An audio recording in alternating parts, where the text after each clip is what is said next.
Hey guys, and welcome to Quality Show. I'm really excited to be joined by Xavier Miller. How are you doing? I'm good, thank you. How are you?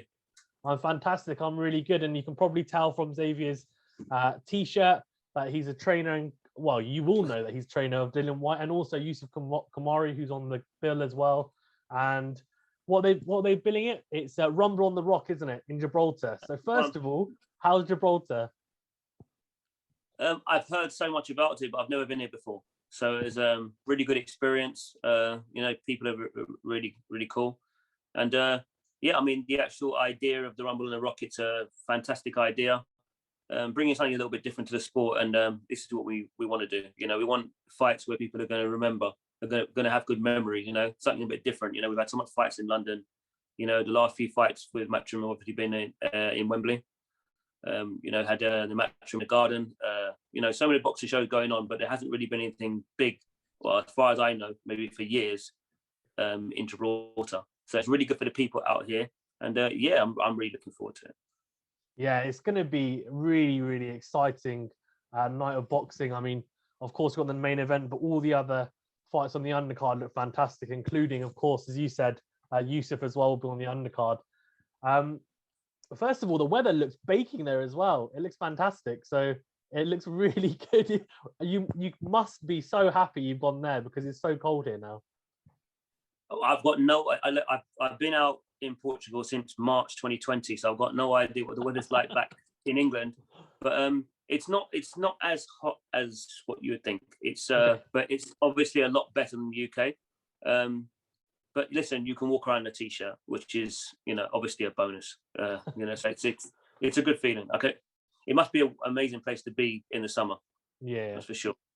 Yeah, I've actually been to Gibraltar once before, and my only memories, I was only probably 13, 14. And my most vivid memory is going and there's like a sightseeing bit with loads of monkeys, basically, because Gibraltar's known for it's having lots of monkeys about, and they're really cheeky, and they stole a lot of our bags and stuff.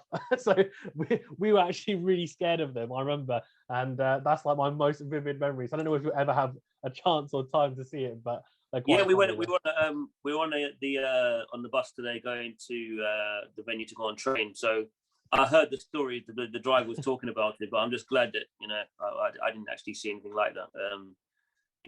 I don't like flying. I'm not really into sightseeing, so those things don't really that much. So yes, it's all been good, all good. Okay, you're more just like keep to yourself, get stuff done whatever you need to get done, I guess, rather than going out and about. Very much so. I mean, even the guys around here, Sky and Matchroom and so on. I normally walk around with my headphones on and listen to my music. I'm not really into all the cameras and interviews and stuff like that. Obviously, I've got a big name fighter, and you've got to do what you've got to do. But I'm more interested in studying boxing and watching boxing all day long. So it's what I've been doing for years, yeah, that's just my character. I'm not really a loud sort of rah kind of guy. I'm just not that kind of person. Yeah, I actually interviewed John Harding Jr. and if you don't mind me saying, he said you're a boxing nerd and that you live and breathe boxing. So is that correct? Because it sounds like it. It's spot on. I mean, I've got. It's fun when I was a young kid. Obviously, if you're from America, the US, then it's easy for you to watch these fights because they were aired all the time. You had Friday night fights and so on and so forth. But over in England back then, the fighters that I was interested in, I couldn't watch them because they didn't screen them on TV. So what I had to do, I had to work. I had to do a paper round once a week, which was every Thursday morning. I remember it so clearly because I was going to school. And then I used to work at a car garage, on a Saturday morning. And that was just to get enough money to be able to buy these boxing tapes. At the time, there was a guy in America, quite a well-known guy. He used to sell the fights and ship them over. So I remember it was £12 for a 3-hour tape. And obviously, you look quite young, so this is way before your time. And then and it was £15 for a 4-hour tape, plus it was about £3 for posting and packaging. So I used to work. I used to get maybe £7 for the paper round and maybe about £5 on a Saturday morning. But that's what I used to use the money for. And I used to run home from school. I was about 14 then, I think. I used to run home from school just hoping the tapes were there. And I used to just watch the tapes religiously. I just watched them over and over again. I was so lucky at the time because this guy had a lot of footage of fighter training, like the likes of Barrera, De La Hoya. So all those tapes I've got. And then years later, because I had so much VHS tapes, and then as you evolve, as the world evolves, then DVD started to come in. So then I had to transfer my VHS to DVD.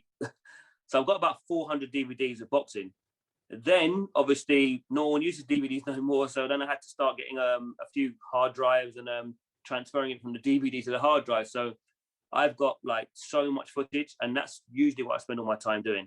It's studying. First, it was studying boxers, and then once I decided to become a coach, I started studying coaches. Yeah, wow, that sounds. Yeah, I think his assessment it seems very accurate. To be fair, he was saying that he's like he lives and breathes it, and I can definitely get that vibe from you as well. I heard actually another interview that you grew up with when you're growing up, you had the sole intention to box and like become world champion. You had a few amateur fights, and obviously you failed a medical when wanting to turn pro. That's how you got into training. Do you want to very briefly just touch upon it? Yeah, I mean, it was obviously, I've talked about it so many times because it was a very difficult time. I was very young, and I was so well built, and when you're building a fighter, it takes years. You have to start really young, and everything was going well, and then bad news came, and then it was just one thing led to another, and then just eventually just got into coaching, met some good people, really good people, and I said, you know what, just because I can't box doesn't mean I can't give back. I can't teach someone what I've been taught. So I started coaching people here and there, and then decided to run my own gym with my business partner Nick, and then fast forward, we're here. Yeah, fantastic.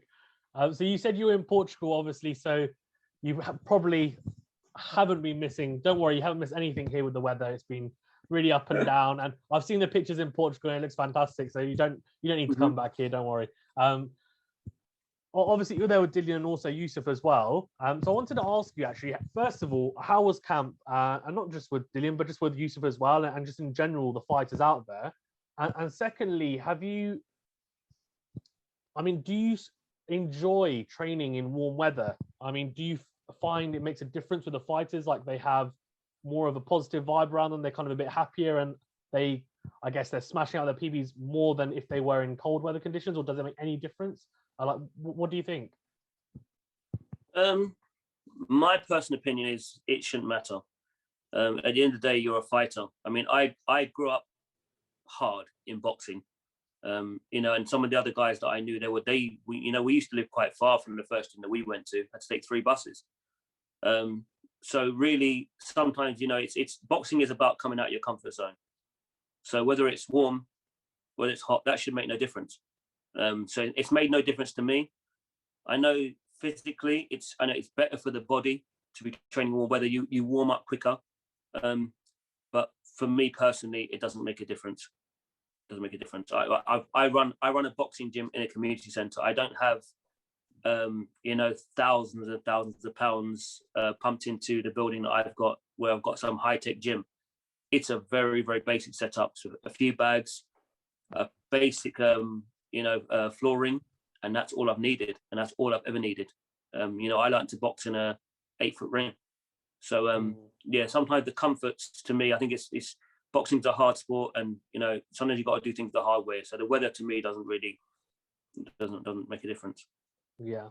And how was the camp in general though, with all the fighters out there recently? I mean, has it been going well, and have you seen, I guess you guys have been out there for quite a long time, so just in general, like I'm assuming you've had time to just really get to grips with all the fighters now. Have you seen like a big difference in progression since you've been there? Yeah, I think I mean because obviously I've had a lot of the fighters that I've had them for a very long time. I opened my gym in 2013, but I worked at 2 other gyms before that while I was in the amateur circuit. And some of those boxers, they actually moved to the 2 gyms I worked at and finally came with me when I opened my own gym. So we're talking, some of them I've had them around me for like 10, 11 years. So they've been around me a long time. they know what I expect from them.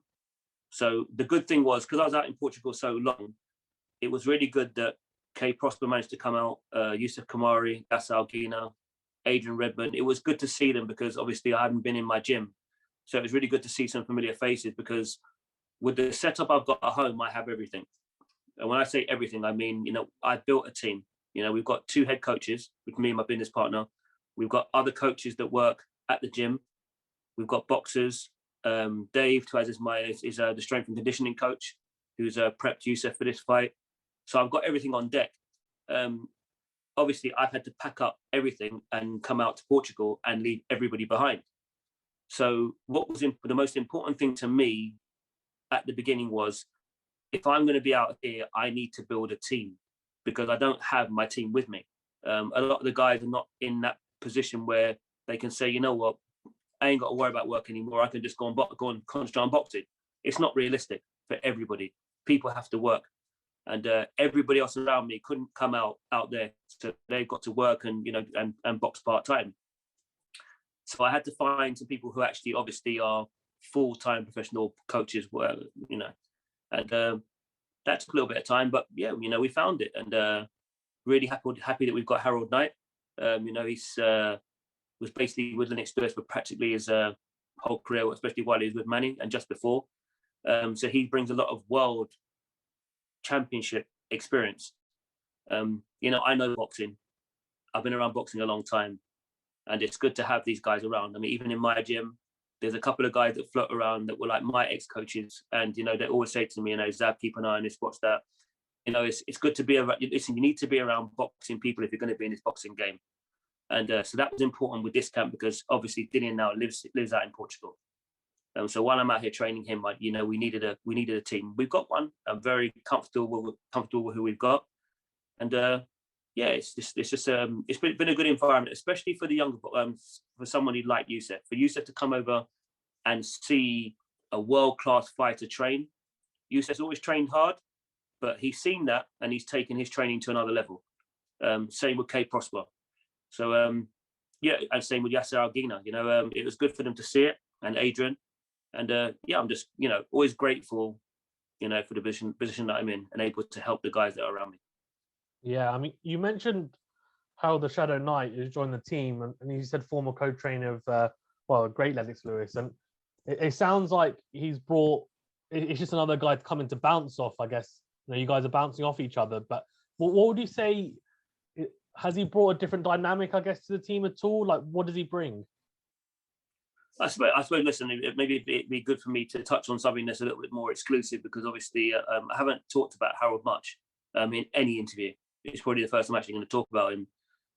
But I can say to you, what's interesting is every time I say something to Harold, he says, "I was just about to say that," and every time he says something to me, I said, "Oh, I was just about to say that." Because my trainer was when I was a kid.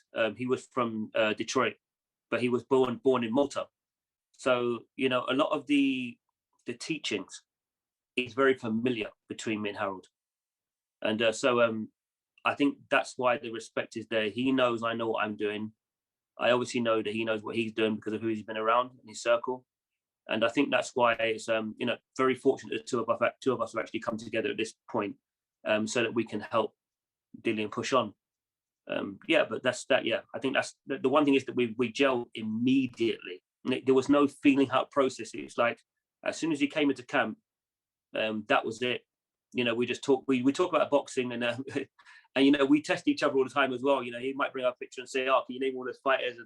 And I'll say, "Yeah, do you remember this fight?" He said, "Yeah, I was there." And that's been really good for me, because I like I say, I like being around boxing people, because I'm a boxing nerd. So it's been really good, really good. Yeah, I was going to say it must be for you, as you said, you just want to bounce off people and you want to soak up anything you can, really boxing related. So it must be fantastic, and it sounds like the same for him as well. And it's funny because after the public workout with Dillian, you guys were talking, and I just got this sense that the word that you used, you gelled really well together. Like there seems to be this very kind of good, I guess, connection between you two, which is fantastic to see. So it looks like you guys really get on, which is, I think, is Oh, I think it is important. It must be important in a team to get on, doesn't Yeah, it? Otherwise, it must it make is. it easier. It is. I mean, the strange thing is that, as soon as someone else is bought in, or the idea of it is that everyone just blows everything's way out of proportion. And that's because they don't understand the sport of boxing. You go through your history, the guys that have gone really far, if you look in their corner, you will see the clientele. It's not just about the head trainer. You will see other guys in there, and they are head coaches in their own right, but they've got like a wealth of experience in those corners. I'm talking about like the really well-known fighters. I mean, even someone like Harold. I mean, you've got Manny Stewart, but obviously Harold's there in the corner helping as well. Like, you've got these different, characters in that corner. And for me, that's very, very important because, yes, obviously as intelligent as I am, obviously, but in general, we've got very, very high IQ. But, sometimes you don't see everything. And it's good for someone to sit next to you and say, listen, this guy's trying to do this. It's just like the relationship I've got with the other head coach in my gym, Nick. It's very similar.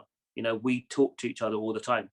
And, it's hard to get people to understand that because they're actually not in the sport. But the guys that are actually in the sport, they should know better. They should know how it works, especially guys that have actually boxed for world titles and so on. They'll tell you their team was very important to them. You hear Floyd talking about it all the time. He always says, I couldn't do it without my team. It's important. It's boxing. You have to have the right people around you.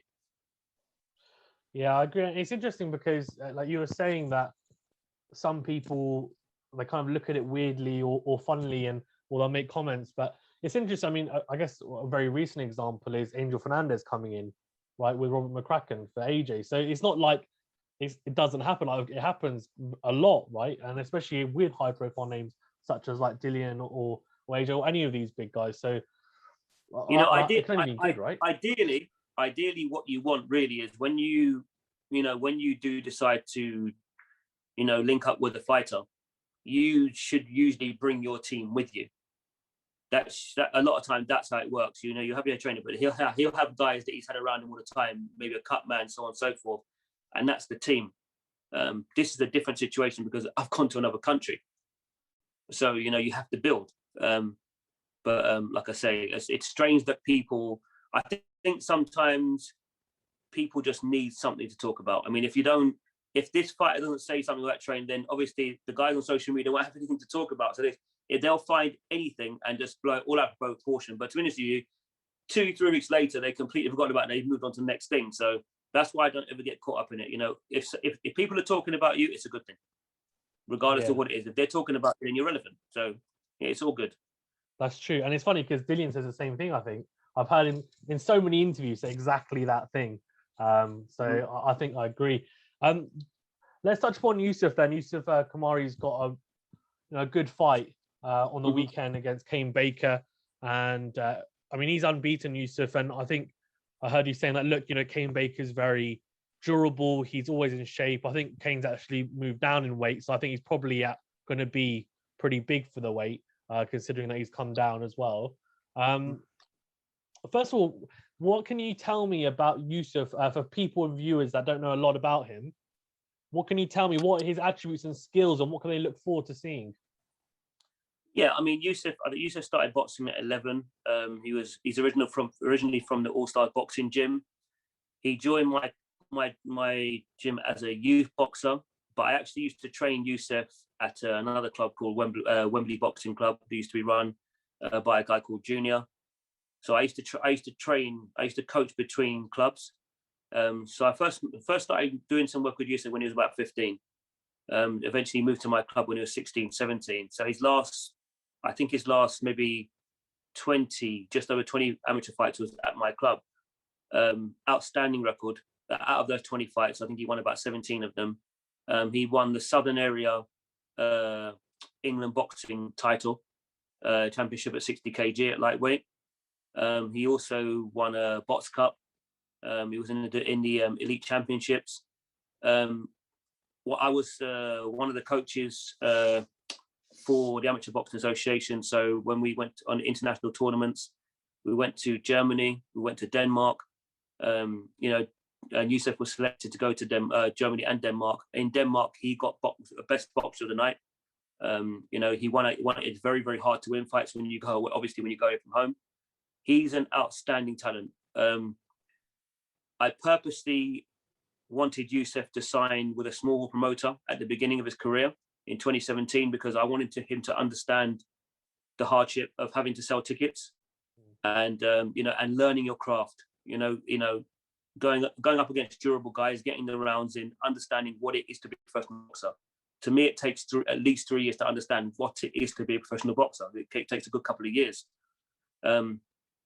Youssef is well known on the small circuit. He's one of the best fighters. He was one of the best fighters on the small circuit for the last 3 years. Every time he was on a good win show, he was the best boxer on that night. His performances have been consistent.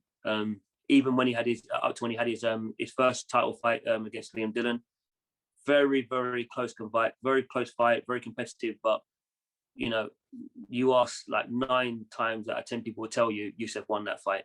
But they gave the fight a draw. I've told Youssef, look at the things you could have done better, and look at it as a learning experience. You know, you're an undefeated fighter, and take that experience and go forward. It's hard for me to describe exactly what kind of fighter Youssef is. Sometimes he reminds me of like a Beltram.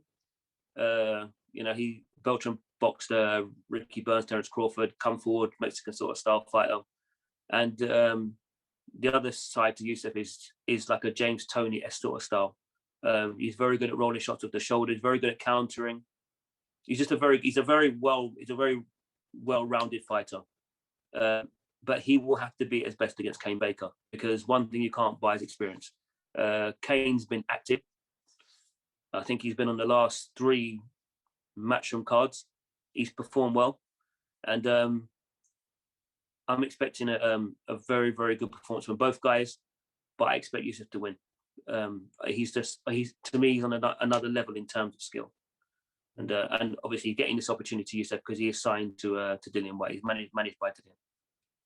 Yeah, no, I'm really looking forward to that fight. To be fair, I think it's it'll be great. I'm looking forward to seeing as well what Youssef brings to the table. I've seen a couple of clips, but I haven't seen all his fights, so it'll be interesting to see him on the big stage as well. I'm sure it'll be a fantastic experience being in a different country and also on such a big show as well, which will be great.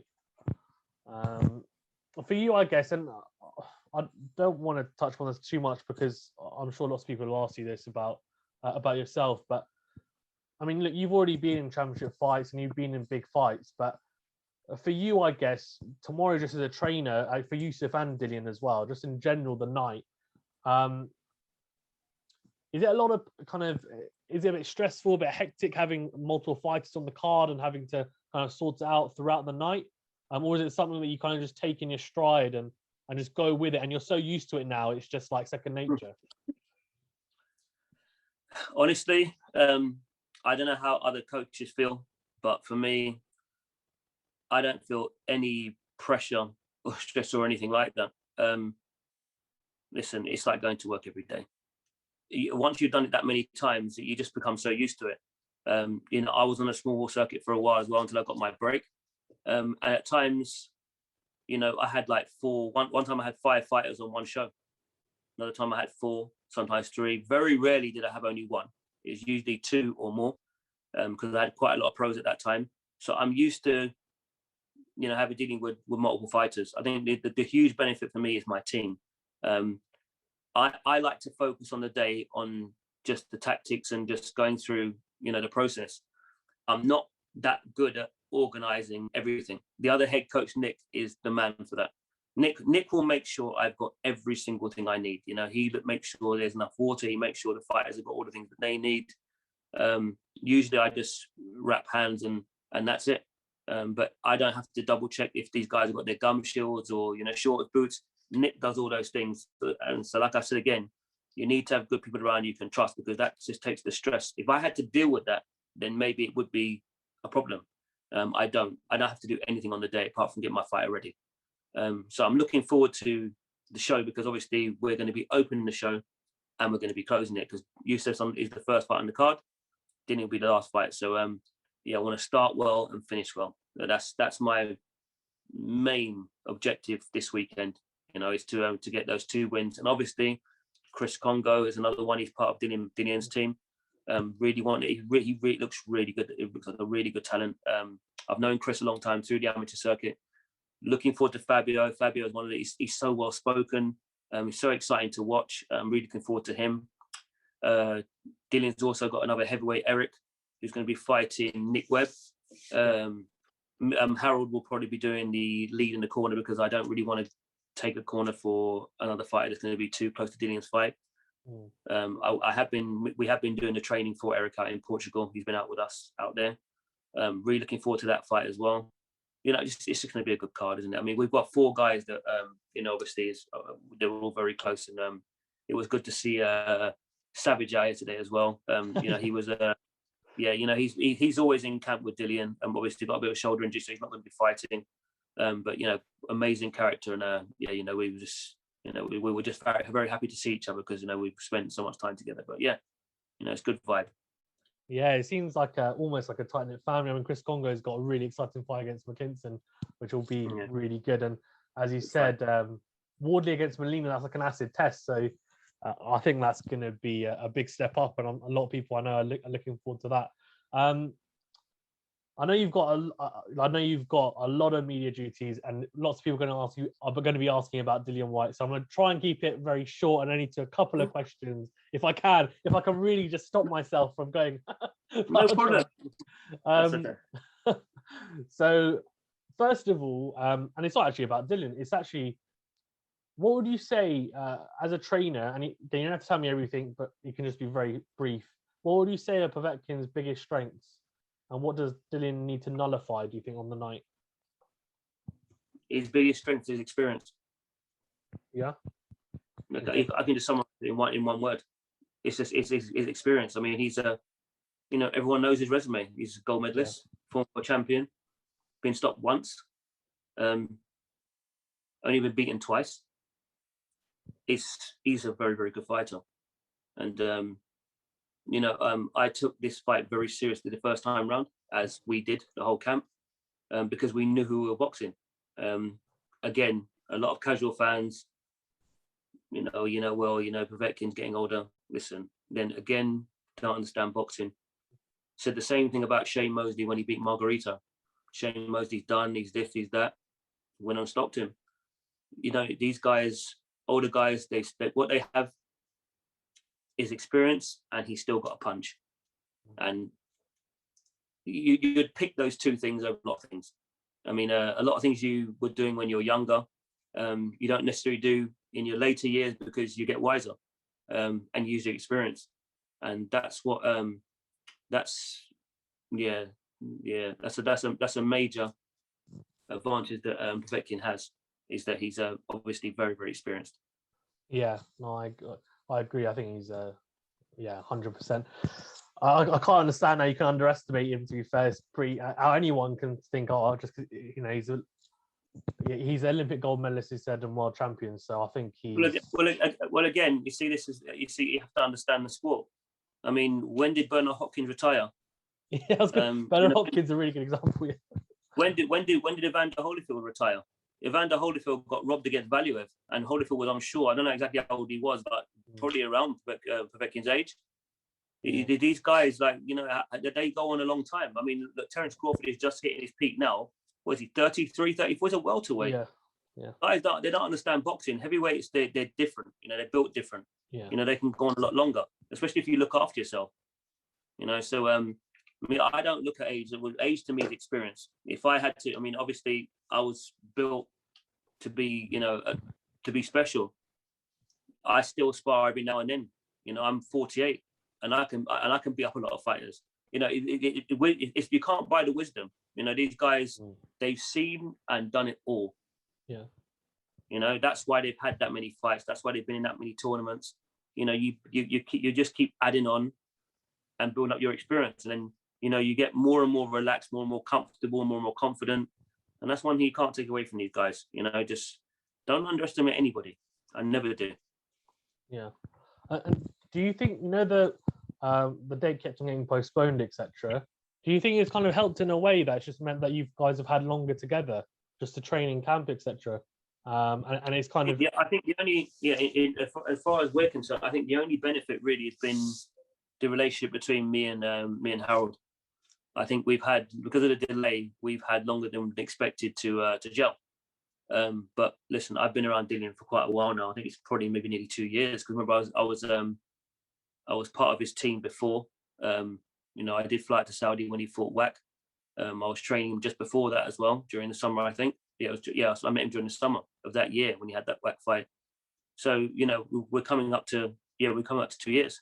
So I've been around him long enough. So it wasn't about me and Dillian. Me and Dillian already have that relationship. We already had that understanding of each other. But yeah, it was good to build that with Harold. But apart from that, listen, both guys have had enough time to recover, and listen, they're both going to be in good condition, and it's just going to be a good fight. Just obviously this time will be a completely different result. That's all. So that leads me nicely on to, how does Dillian win? I don't care. Yeah. I hear so many different things, and obviously you just have to brush most of it off. He needs to do this. He needs to listen. He needs to win. Get the W. Then you're back in the game. You're in the conversation. You can perform really well, but if you don't get the victory, we performed really well last time, but we didn't get the victory. It's about the W. And that's all I'm focused on. I don't mind if Dillian gets him out of there, fantastic. That's a bonus. If it goes to points and Dillian wins, great. It's still a W. But I just want a W. I don't care how we go about getting it. I want the win. Regardless of how things go, people are always going to have something to say, but you can't take away that W. Yeah. No, so win by any means necessary then, I guess, isn't it? Which makes sense. Absolutely. Yeah. Perfect. And then just to finish up then, not about Dillian, you'll be glad to know, it's actually about your platforms at IQ Boxing. Do you want to let people who are not super familiar with it kind of get an understanding of what it's about? What's happening now is very much like what happened in the amateurs, because obviously we have a very small club in a community centre. So when we come onto the scene in 2013, me and Nick, we did everything from scratch. We had to register the club, build the club, and so on and so forth. So when we first came out, it was like, who the hell is Neasden Boxing Club? And we were going against all the well-known clubs in across the country. Same right now. Who's IQ Boxing? That was the talk about a year ago. We've had so many fighters on the circuit, on the small circuit, that obviously industry people know exactly what's going on, exactly who we are. It's just now obviously the casual fans are seeing me with Dillian. Obviously now, there's a bit more interest. But yeah, it's we're just building. Perfect. Is there anything you want to touch upon before we wrap up? Oh, just to say, obviously, thank you to you for the interview, and a shout out to my sponsors who have been great supporting my journey. That's Tiger Bay, it's my main sponsor, Ealing Boards and Timber, KMT Apparel, they was providing with my hats and with my apparel. Bravos, my boxing glove company, Anas, very good friends of Anas. While I was in Portugal, what equipment do you need? Send it out there. He's one of my main sponsors as well. Been fantastic. Foster and Foster, good friend of mine who sponsors a couple of my fighters now, Youssef Khoumari and K Prosper. He's been great as well. But yeah, just thanks to the sponsors. Obviously, anyone who's associated with IQ Boxing, thank you. No, thank you. Seriously, the pleasure's all mine. It's been fantastic talking to you, and all the best as well for Saturday with both fights, and of course, hopefully as well with all of Dillian's fighters as well. And yeah, it'll be fantastic if we can catch up after. Fingers crossed that we can catch up, and hopefully it will be on. Well, I'm sure you're going to tell me it definitely will be after a win. So I'm looking forward to it. Yep, no problem. Take care. Have a good one, mate. Have a fantastic evening. You too.